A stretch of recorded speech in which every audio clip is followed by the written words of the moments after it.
Scott from Fudgemuppet asks, how fun would it be to play a game of Dungeons & Dragons set in the Elder Scrolls universe?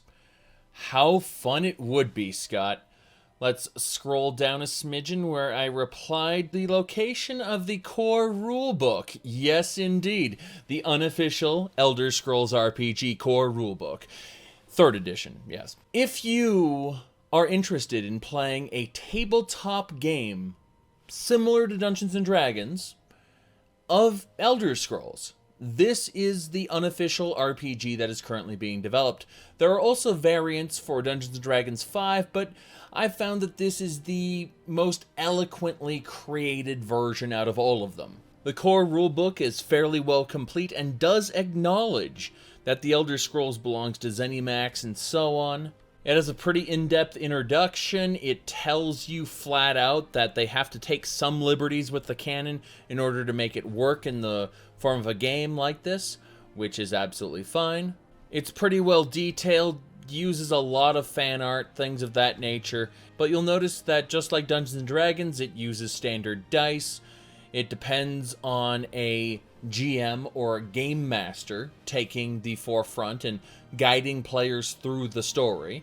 But just like Dungeons & Dragons, you can have a pretty fulfilling experience. So if you ever decide you really wanted to play through Tamriel on a character from the Elder Scrolls in the Elder Scrolls world, you can do that. And this game is pretty good at it. It goes into detail about the attributes your character has, about action points and experience points, how speed factors into things, talents, traits, magic, how stamina works. I mean, hell, Elder Scrolls 2, 3, and 4 all featured luck. Well, here you go, you got luck you can use. Now, because this version of Tamriel is a believable world size, using Elder Scrolls 1 The Arena as a model, we can determine that you can travel at a certain speed, and the game covers that. Explains how quickly your character gets exhausted, explains encumbrance and how that works. Players are awarded experience points for completing tasks. The game master decides when the players will earn experience points, how much, and GM will also decide whether or not the characters can gain skills instantly or have to impose a training time after leveling up to learn those skills. But the details on character creation are extremely well done. And whether you want to play as an Altmer, an Argonian, a Bosmer, a Breton, a Dunmer, a Khajiit, a Nord, an Orc,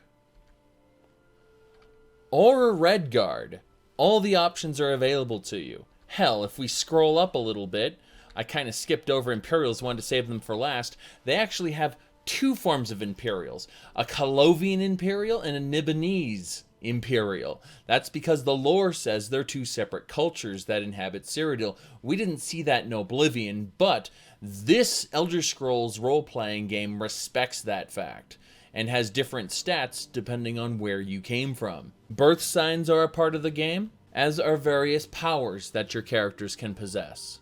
There's a huge list of skills you can use, and the skills are attached to the various stats you have, meaning the stats govern the use and success of those skills. Now, in addition to skills, you also have talents, what your character is good at versus what your character isn't.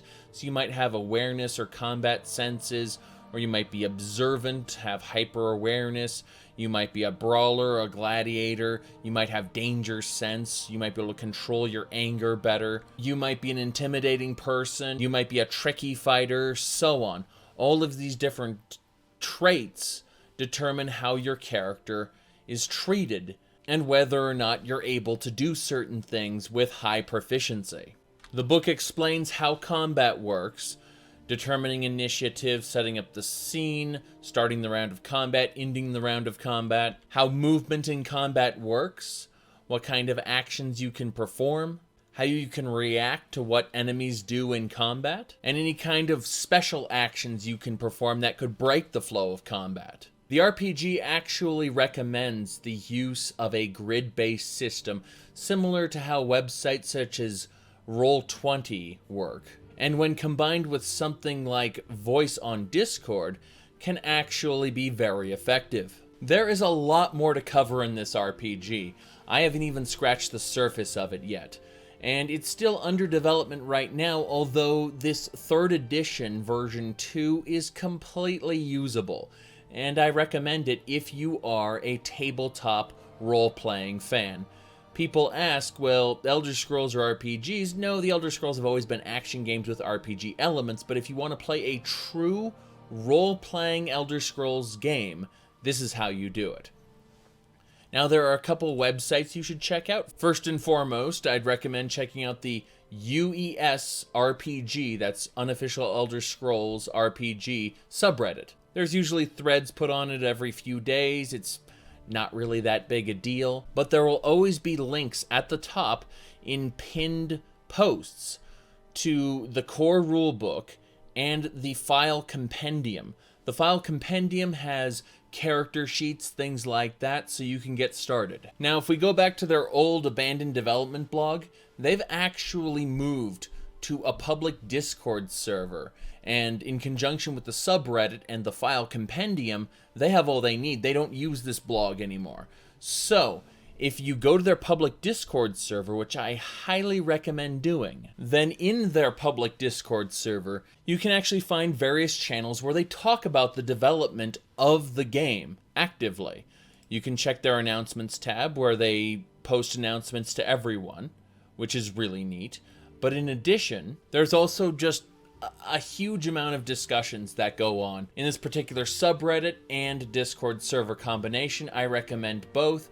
I recommend picking up something like Roll20, where you can organize sessions together. So Roll20 is considered the cream of the crop, the gold standard as far as online role-playing systems goes.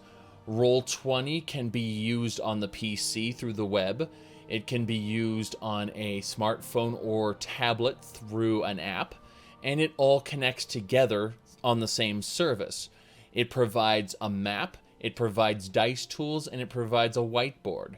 So it's very easy to play games together online through this system. It is a free service by nature, however, you can gain access to premium artwork and other backdrops and things if you do go through their marketplace, which usually isn't a bad deal, actually, because you get to keep that stuff. But if for whatever reason Roll20 isn't for you, I'd recommend going on over and checking out RP Tools. The RP Tools framework is considered pretty much the second main way to play role-playing games with other people online. There is Map Tool, which is pretty much what you use it for, in order to visually express where your character is within a grid-based world. Map Tool is highly recommended if you're not going to use Roll20, and for some people in some setups, they even use both. It really depends. RP Tools is open sourced, so if you have a programmer in your group, they can be modified and customized in order to come out just the way you'd like them to. But for the most part, the standard framework as it is pretty much all you need. I personally would go for the all-in-one convenience of Roll20 over RP Tools, but really either one will get the job done.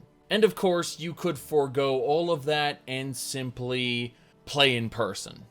But this is the internet, so I imagine that won't happen as often as people would like. And all in all, it sounds like it could be a damn fun way to pass time, and I thought I would just remind everyone, because again, Scott from Fudgemuppet asked how fun would it be. The answer is damn right it'd be fun, but guess what? It exists right now. I'll have links in a pinned comment below where you can get started on your unofficial Elder Scrolls RPG anytime. Either way, thank you all for watching, and by the way, I also have a Discord server.